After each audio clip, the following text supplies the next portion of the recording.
Empowerment is something that someone recognizes from within. It can be fostered from outside, but it has to be something that one recognizes.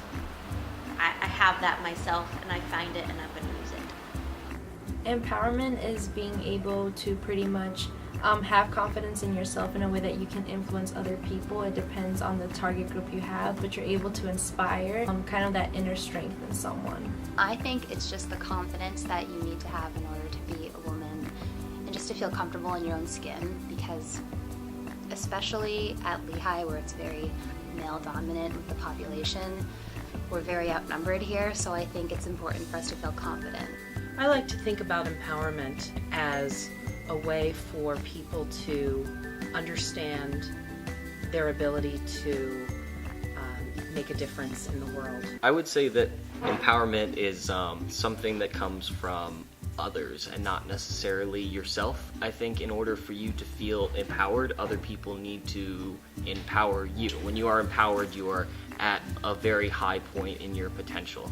Women's Empowerment Week was developed by Lehigh's Panhellenic Council, and it was a week that they developed to try to bring women together and celebrate the work that women have been doing at Lehigh and the work that has yet to happen. We celebrate women and the contribution of women, of course, during Women's History Month, which is in March. So I think it's a really neat week when a lot of organizations that usually don't collaborate together get to collaborate this week. Empowerment Week at Lehigh, it was really important to me to bring some experienced women from a variety of disciplines who, and again, this is through the Baker Institute context of empowering students to become entrepreneurial thinkers and innovators using creativity to solve problems, to bring women to the conversation that have done that in a variety of settings.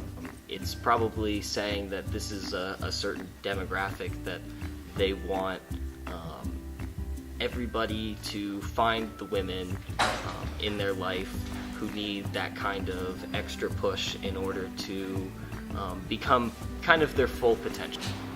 This year, Sarah Sullivan has done an amazing job of bringing together different departments, organizations, and groups that want to contribute to the week to organize and create connections and kind of coalition building across the groups.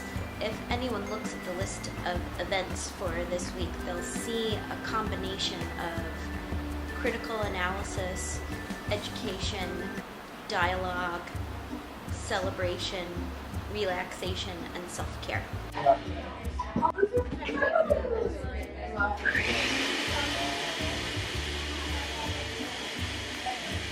In years past, it's been a very exclusive sponsorship of who's allowed to do women's empowerment, and I wanted to change that this year, which is why like IFC and Pike, they're male organizations that are getting involved with co-sponsorship.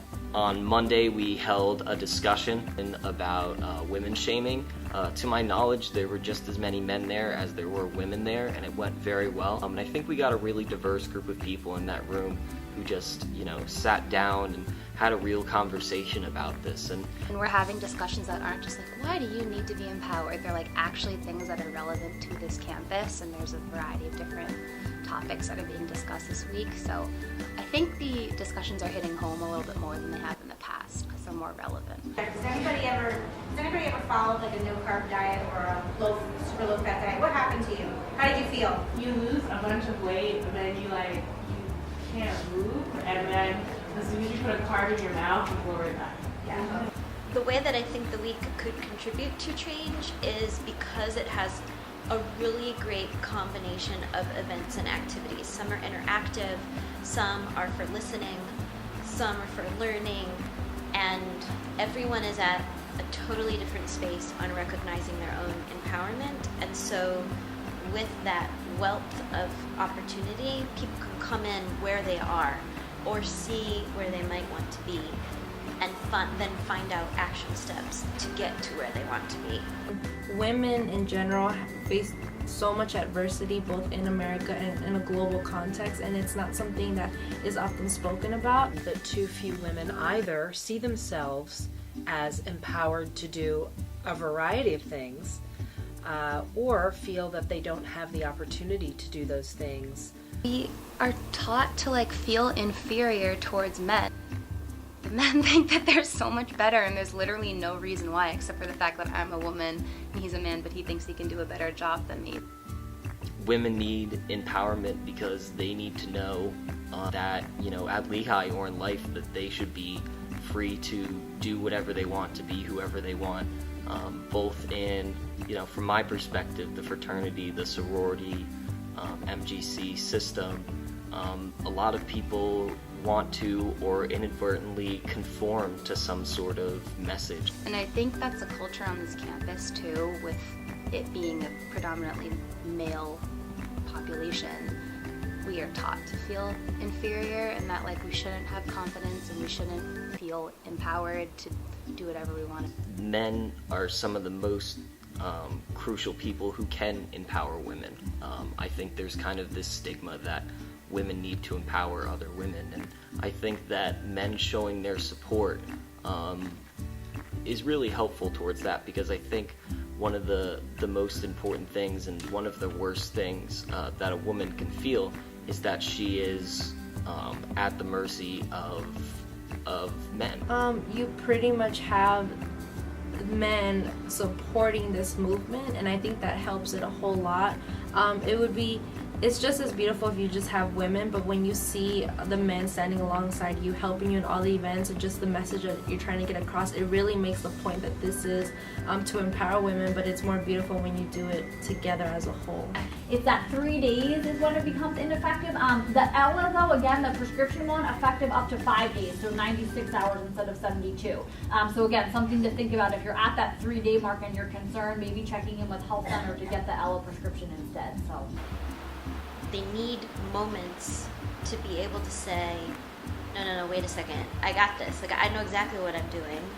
I understand how I want to do it. I understand how I want to go about achieving what I want, and I'm going to do it, and that's all that matters.